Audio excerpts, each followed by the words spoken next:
శ్రీకాకుళం జిల్లా Palasa police station వద్ద మాజీ మంత్రి సేదిరి అప్పలరాజు ధర్నాకు దిగారు. చిన్నబండంలో జరిగిన యువకుల మధ్య కొట్లాటలో సంబంధం లేని కౌన్సిలర్ ప్రతినిధి గ్రామ పెద్దలను పోలీసులు అక్రమ అరెస్టు చేశారని ఆరోపించారు. కూటమి ప్రభుత్వం రాజకీయ కక్షలకు పోలీస్ శాఖ ద్వారా తీర్చుకుంటుందని విమర్శించారు. ఇక దీనివల్ల గ్రామాల్లో ప్రజలు రెండు గ్రూపులుగా విడిపోయే పరిస్థితి పోలీసులు కల్పిస్తున్నారని అసహనం వ్యక్తం చేశారు. అక్రమంగా అరెస్టు చేసిన వారిని విడిచిపెట్టకపోతే మళ్లీ స్టేషన్ ధర్నా చేసేందుకు సిద్ధంగా ఉన్నామని అప్పలరాజు హెచ్చరించారు.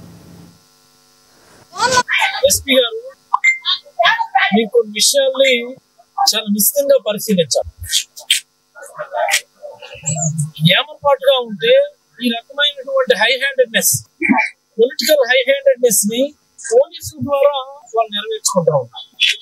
దీనివల్ల గ్రామాల్లో ప్రజలు రెండు గ్రూపులు అయిపోవాల్సినటువంటి పరిస్థితి మీరే కల్పిస్తుంది. దీనివల్ల గ్రామాల్లో చీటికి మాటికి గొడవలు జరగడానికి కూడా మీరే కారణం అవుతాయి.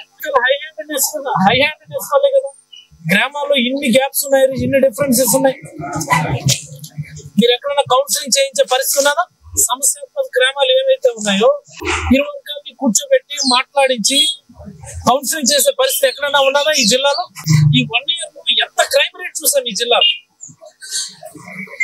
ఎప్పుడైనా విన్నామా ఇలాంటి పరిస్థితులు ఈ జిల్లాలో? పేపర్ చూస్తే చాలు భయంగా పేపర్ చూడాల్సినటువంటి పరిస్థితిలో ఈరోజు వచ్చింది. ఎందుకు అక్రమంగా అరెస్ట్ చేస్తారు? వాళ్ళ ఇన్వాల్వ్మెంట్ ఉందా?